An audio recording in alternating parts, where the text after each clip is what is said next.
Bonsoir, Patrick. Bonsoir. Patrick, dans un premier temps, je veux te remercier d'avoir accepté l'invitation d'être avec nous ce soir sur, peut-être pas en direct sur le plateau de Théovox Actualité, mais d'être avec nous justement là, de où tu es, dans l'Ouest canadien, pour répondre à nos questions en ce qui a trait l'invasion d'Israël en Syrie, puis tout ce qui se passe présentement en Syrie. Mais juste avant, je veux juste rappeler aux gens un magnifique bouquin que tu as écrit qui s'appelle Israël, le peuple de Dieu, qui s'avère être un excellent cadeau pour le temps des fêtes. Patrick, il y en a encore de disponibles. Les gens peuvent justement obtenir ce livre-là en écrivant notamment à info@theovox.tv. Patrick, la Syrie a récemment connu des bouleversements majeurs. Le 8 décembre 2024, le président Bachar al-Assad a quitté Damas pour une destination qui était inconnue, mais on soupçonne que c'est la Russie maintenant, marquant une étape significative dans le conflit syrien. Cette fuite a fait suite justement à une offensive éclair menée par une coalition de groupes rebelles dominés par des islamistes radicaux qui ont pris le contrôle de plusieurs villes clés, notamment Alep et Homs. Parallèlement, la Turquie a fermement condamné les récentes interventions israéliennes en Syrie, exprimant sa réprobation face aux avancées des forces israéliennes sur le territoire syrien. Cette situation un peu complexe a également entraîné des déplacements massifs de populations civiles, exacerbant une crise humanitaire qui est déjà très sévère dans cette région-là du Moyen-Orient. Ces événements récents ont profondément modifié la dynamique du conflit syrien avec des implications significatives pour la stabilité régionale et les relations internationales au Moyen-Orient. Patrick, un an après les attaques du 7 octobre, l'opération Gaza s'apparente-t-elle à un génocide risquant d'embraser tout le Moyen-Orient? C'est sûr qu'on s'en parle de Gaza, la guerre à Gaza est une guerre sans précédent. Il faut dire que c'est la guerre la plus longue qu'a connue Israël et qu'ont connue Israël et Gaza. Et donc, ce qui est important par rapport à ça, c'est que cette guerre-là dure depuis plus d'un an maintenant, alors que dans le passé, il y a eu des guerres plutôt éclairs qui ont duré un mois et demi. Mais vraiment, l'objectif d'Israël, c'est vraiment d'éradiquer le pouvoir du Hamas. Une tâche très, très difficile, quand le Hamas est bien implanté. Ouais. Puis aussi, il faut rappeler aussi que la guerre se déroule dans un milieu fortement densément peuplé. Et donc, c'est une guerre de rue. En fait, c'est une guerre de tranchées, une guerre d'éradication. En fait, la cible d'Israël n'est pas le peuple palestinien à Gaza, mais le Hamas. Mais l'imbrication entre la population et le Hamas est telle que les dommages sont très importants. On parle de plus de 40 000 morts. On a parlé du président Bachar al-Assad qui a justement quitté le territoire syrien pour s'en aller en Russie. J'aimerais t'entendre, Patrick, juste pour que les gens puissent comprendre, c'est qui cet homme-là? OK. En fait, Bachar al-Assad est président de la Syrie depuis 2000. Et évidemment, c'est un dictateur très difficile, on va dire très autoritaire, très répressif aussi envers la population qui s'oppose à lui. Ouais. Pourquoi avoir renversé la présidence de Bachar al-Assad? Mais en fait, quand on parle de la présidence de Bachar al-Assad, on parle de l'État. Ouais. En fait, le président est évidemment le chef de l'État, chef du gouvernement. Il ne faut pas oublier aussi que la Syrie est en guerre civile depuis 2011. Donc, ça a commencé avec ce qu'on appelle le printemps arabe, avec des populations qui s'opposaient au gouvernement en place. Ce n'était pas un mouvement militaire, un mouvement de protestation, comme on a eu en Égypte, on a eu en Tunisie notamment. Et la réaction de Bachar el-Assad était quand même très brutale envers cette opposition-là. Donc, ils n'ont pas hésité à envoyer des avions de chasse, à tirer physiquement sur les personnes. C'était vraiment une opération de guerre. Mais moi, ce que je ne m'explique pas, Patrick, peut-être que tu peux nous l'expliquer aujourd'hui, qu'est-ce qui pousse le président Bachar al-Assad de déserter la Syrie, de quitter cet endroit-là pour pouvoir aller se réfugier en Syrie, en Russie, plutôt que de demeurer dans le pays, faire face aux islamistes radicaux puis les combattre pour le bien du pays? Mais en fait, il perdait la guerre. En fait, c'est qu'il combattait les islamistes depuis au moins 2011-2012. Mais en fait, ce qui s'est passé, c'est que cette année, l'armée syrienne, lorsque les islamistes ont lancé leur attaque, c'est vraiment une attaque qui a été lancée il y a à peu près 3 semaines, Ouais. et ils ont lancé l'attaque, et en fait, l'armée ne les a pas défendus, n'ont pas défendu l'État, n'ont pas défendu Al-Assad, une armée démoralisée, mal payée, en se disant qu'est-ce qu'on fait ici. et ils l'ont lâché, en fait. Ouais. Donc, M. Al-Assad n'est pas parti parce que, bon, par lâcheté, mais c'est parce qu'il perdait. Donc, en fait, c'est une perte militaire qui subsistait.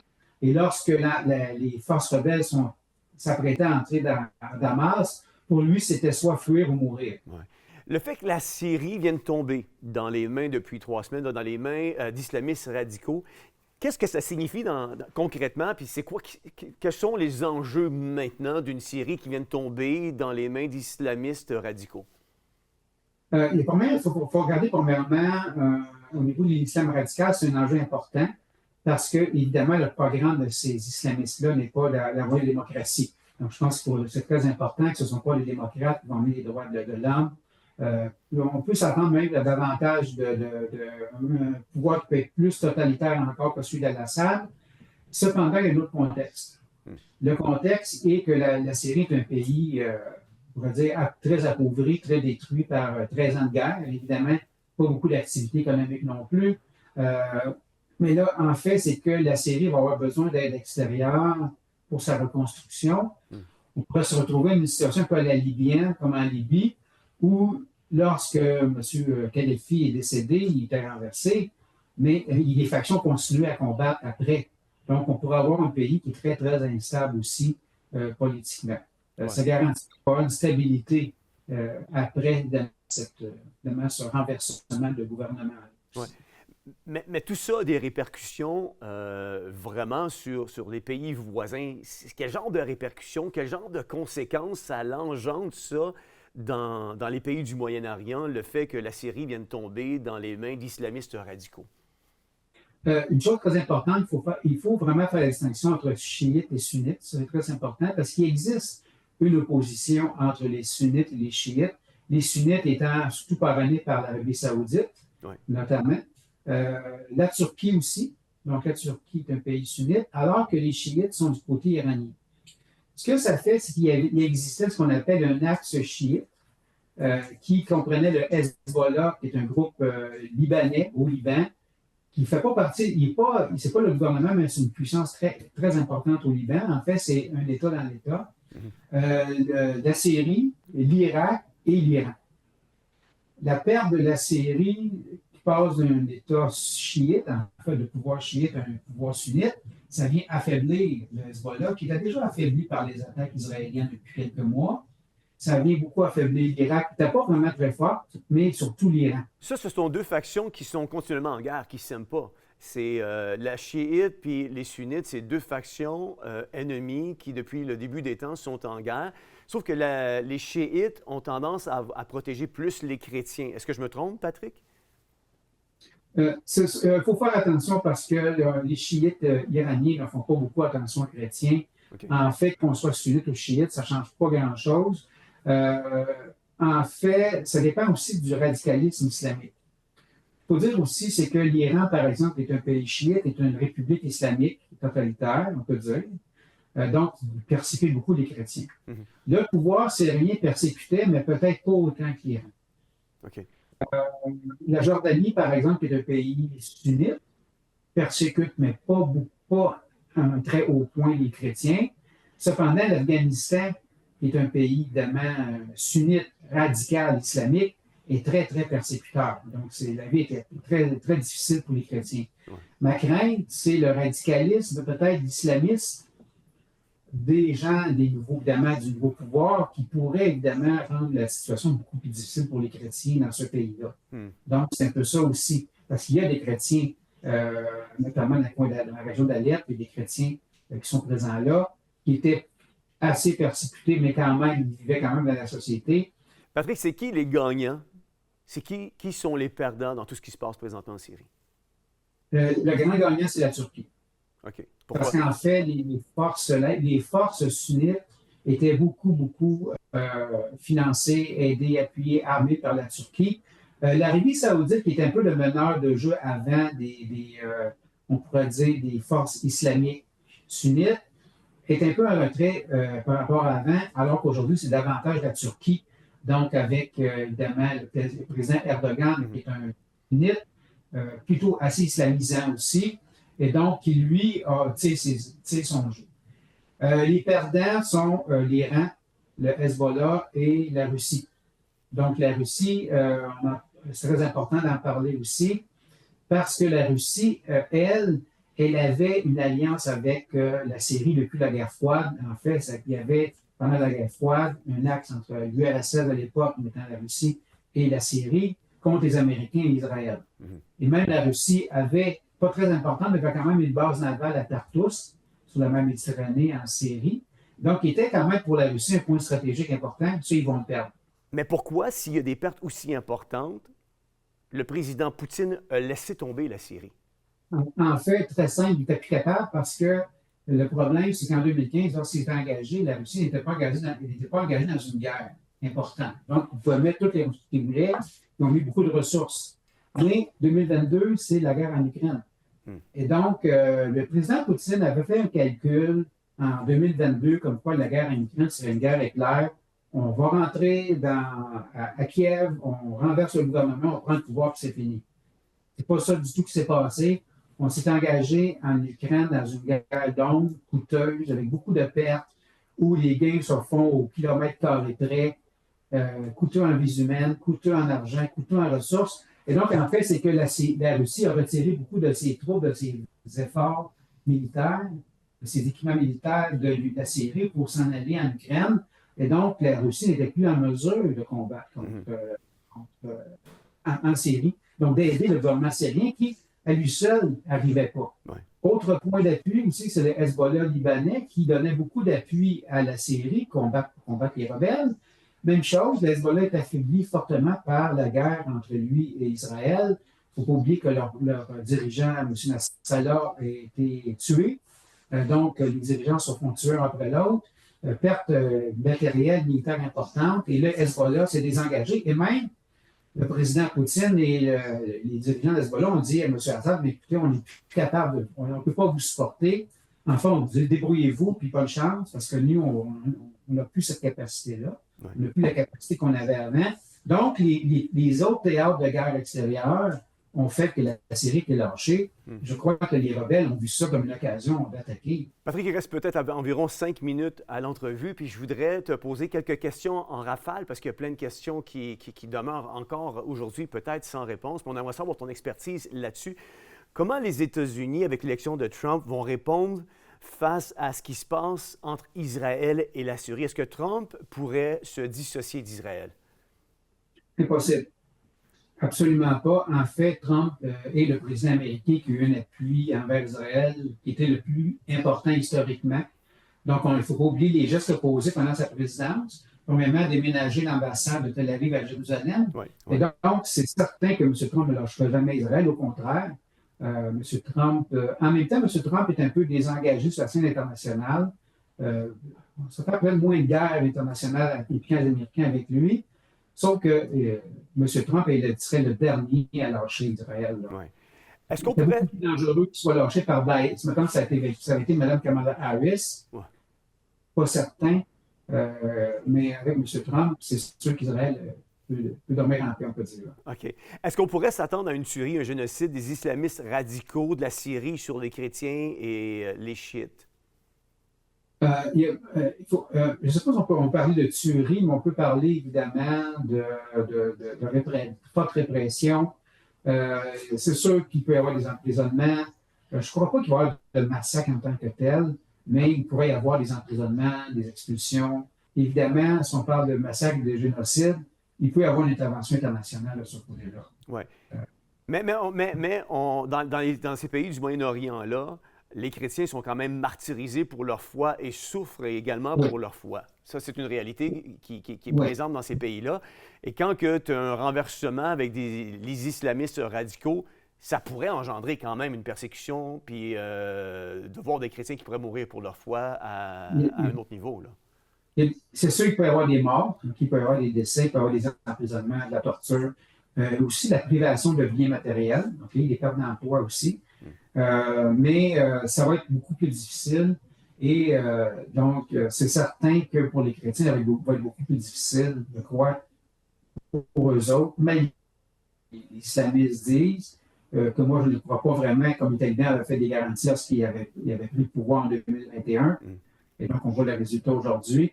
Donc, on peut s'attendre que c'est pour l'Église, l'Église syrienne, ça va être très, très difficile pour eux autres. Ça peut être beaucoup plus difficile pour eux autres. On est en train d'assister à l'instauration d'un nouveau régime? Ah, c'est sûr qu'il va y avoir un nouveau régime. C'est certain que le régime d'Assad, c'est terminé. Ça, c'est fini, il est renversé. Et tout, évidemment, les gens qui travaillaient pour lui sont partis ou emprisonnés. Donc, on va avoir un nouveau régime politique. Il faut savoir, il va être islamiste, sûrement sunnite. À quel point il va être radical, il faut le voir. À quel point aussi qu'il va assurer l'aval de la population, ça, c'est une autre histoire.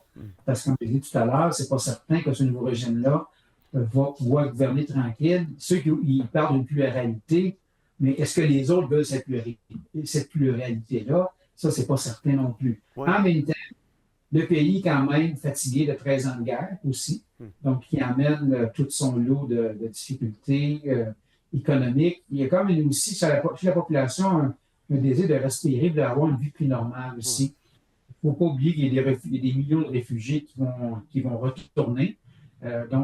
Par exemple, il y a 3 millions de réfugiés syriens en Turquie et la Turquie serait très contente qu'ils retournent chez eux, mais ils ne pourront pas retourner avec un régime non stable. Donc, ça se pourrait qu'on ait peut-être une certaine stabilité, mais il peut y avoir quand même un certain danger. Ouais. Et il va falloir, c'est très difficile de faire des prédictions pour l'instant, mais il va falloir voir avec le temps, peut-être d'ici peut-être 6 mois, 1 an, pour voir comment la situation va évoluer. Ouais. On sait que Joulani, qui est son nom de guerre, c'est lui qui semble prendre le plus de leadership dans tout ce qui se passe là-bas. Comment expliques-tu la nouvelle vision de Joulani sur la Syrie?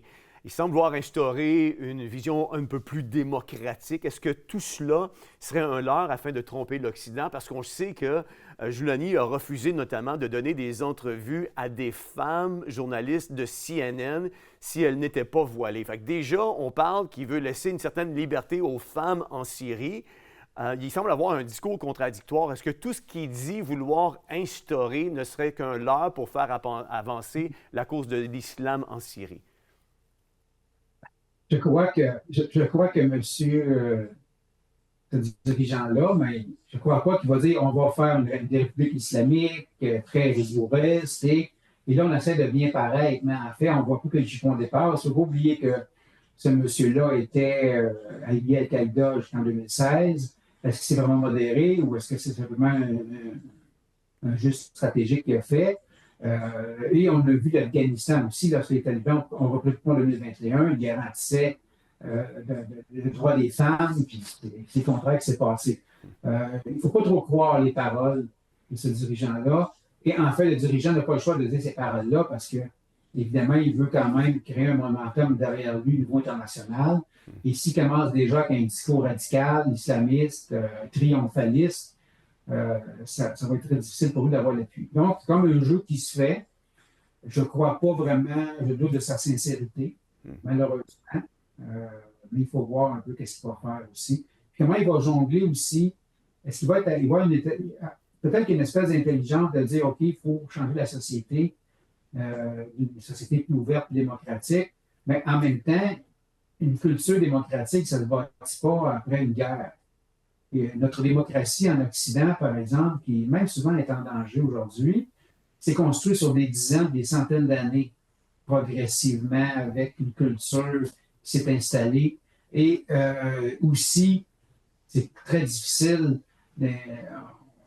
On ne fait pas une démocratie dans la guerre, par exemple. Les États-Unis ont cru de façon très naïve en disant on va rentrer en Irak, on va renverser Saddam Hussein, on va installer une démocratie. Et finalement, c'était fiasco total, il n'y a pas de démocratie en Irak. Les Américains sont partis, humiliés, ils ont eu une opposition très forte. Donc, c'est pas comme ça qu'on installe une société pluraliste et démocratique. Ça prend une volonté des dirigeants, puis une culture démocratique que moi, je ne suis pas convaincu qu'elle existe dans ce pays-là parce qu'ils n'ont jamais eu de guerre. Oui, absolument. Merci beaucoup, Patrick, d'avoir été avec nous ce soir pour répondre à nos questions. C'est vraiment apprécié. Je te souhaite de passer une belle fin de soirée. Ça fait plaisir. Merci, Patrick. Merci. Une chose est certaine, c'est que la politique dans le Moyen-Orient, c'est quelque chose qui est extrêmement compliqué. On essaie de vous en donner des brides à chaque semaine parce que l'évolution de ce qui se passe là-bas affecte mondialement la planète. Et je crois que ce soir, on a eu vraiment un professeur en matière de politique israélo-palestinienne qui est venu. Pas nécessairement d'accord avec tout ce qui a été dit, parce que je crois personnellement, avec tout ce qui se passe, avec le renversement de la Syrie aux mains des islamistes radicaux, je pense personnellement que c'est extrêmement dangereux pour les chrétiens dans ces pays-là. J'ai vu moi-même des vidéos cette semaine où les islamistes radicaux avaient pris des chrétiens, le pied à la gorge, avec quasiment la mitraillette sur ces chrétiens-là. Et je pense qu'on va faire face. Les semaines vont être déterminantes, assurément. Les tensions au Moyen-Orient et en Israël plongent continuellement, ou nous plongent continuellement, à cette observation de ce que dit la parole de Dieu à la lumière des prophéties bibliques. C'est pourquoi tout ce qui se passe dans cette région du monde est non seulement d'intérêt public à l'échelle de la planète, mais est également un baromètre dans l'interprétation des temps dans lesquels nous sommes. La Bible demeure à ce jour un livre actuel et d'actualité encore aujourd'hui.